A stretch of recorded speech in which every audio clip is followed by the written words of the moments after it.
नमस्कार. श्री स्वामी समर्थ. उद्या मंगळवार 13 जानेवारी 2026. उद्या आहे भोगी. तर भोगी ही कशी साजरी करावी आणि भोगीच्या दिवशी चुकून देखील तुम्हाला ह्या 2 भाज्या खायच्या नाहीत. तर त्या 2 भाज्या कोणत्या आहेत, हीच संपूर्ण माहिती आपण आजच्या व्हिडिओतून पाहणार आहोत.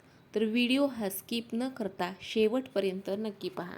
मकर संक्रांतीच्या आदल्या दिवशी म्हणजे उद्या भोगी सण हा अगदी आनंदाने आणि उत्साहाने साजरा करायचा आहे. परंतु या दिवशी तुम्ही चुकून देखील ह्या 2 भाज्या खायच्या नाहीत. भोगी तो सदा रोगी अशी एक म्हण आहे.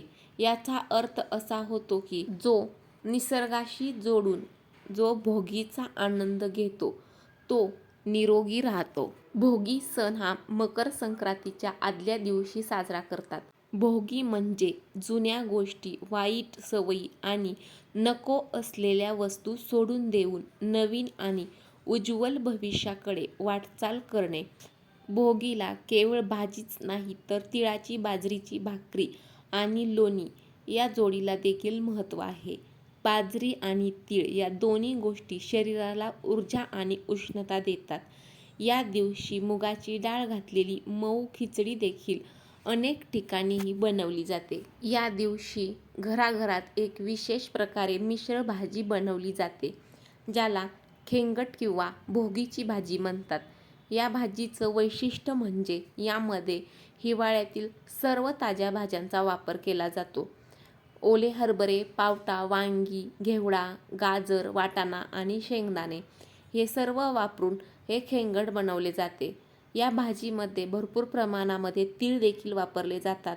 तीळ हे उष्ण असल्यामुळे थंडीच्या दिवसात शरीरातील उष्णता टिकवून ठेवण्यासाठी मदत करतात, म्हणून या भाजीमध्ये भरपूर प्रमाणात तीळ वापरले जातात.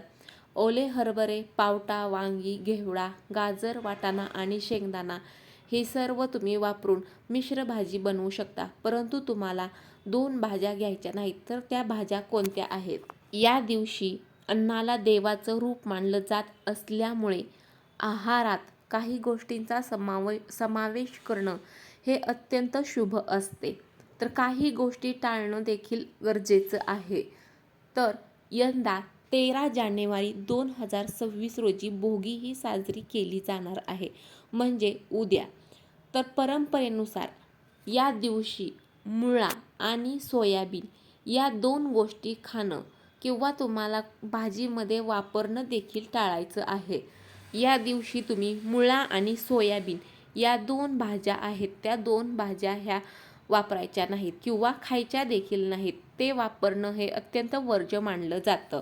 म्हणून तुम्ही भोगीच्या दिवशी मुळा आणि सोयाबीन या दोन्ही गोष्टी खाणं हे टाळायचं आहे. भोगी सण हा जुन्या गोष्टी सोडून नवीन आनंद आणि समृद्धीचं स्वागत करण्यासाठी साजरा करतात.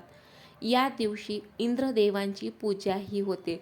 घरातील ज्या काही अनावश्यक वस्तू आहेत तर त्या वस्तूंची शेकोटी पेटवून आपल्या घरामधील जी काही नकारात्मकता आहे तर ती नकारात्मकताही जाळली जाते. भोगी म्हणजे जुन्या गोष्टी, वाईट सवयी आणि नको असलेल्या वस्तू ह्या सोडून द्यायच्या आहेत आणि त्या सोडून देऊन आपल्याला नवीन आणि उज्ज्वल भविष्याकडे वाटचाल ही करायची आहे. म्हणून भोगीच्या दिवशी ज्या काही वाईट सवयी आहेत किंवा जुन्या गोष्टी आहेत तर त्या जुन्या गोष्टी ह्या तुम्हाला सोडून द्यायच्या आहेत आणि भोगी ही साजरी करायची आहे. भोगीच्या दिवशी बाजरीची भाकरी केली जाते, तीळ लावून बाजरीची भाकरी केली जाते आणि खेंगट केलं जातं.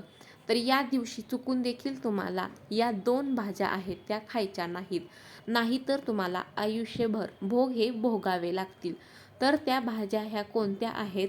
तर भोगीच्या दिवशी तुम्ही चुकून देखील सोयाबीन आणि मुळ्याचा वापर हा करायचा नाही किंवा सोयाबीन आणि मुळा हा खायचा नाही, कारण ते अत्यंत वर्ज्य मानलं आहे.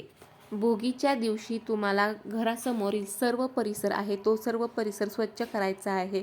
घराभोवती जो कचरा आहे तो सर्व गोळा करून त्याची शेकोटी करायची आहे. ज्या आपल्या घरामधील ज्या अनावश्यक वस्तू आहेत, गरजेच्या नाहीत, त्या वस्तू देखील बाहेर काढायच्या आहेत.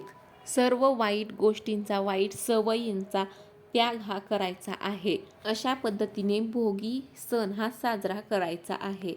व्हिडिओमधील माहिती तुम्हाला माहितीपूर्ण वाटली असेल तर व्हिडिओला नक्की लाईक करा, शेअर करा आणि चॅनलला देखील सबस्क्राईब करायला विसरू नका. श्री स्वामी समर्थ.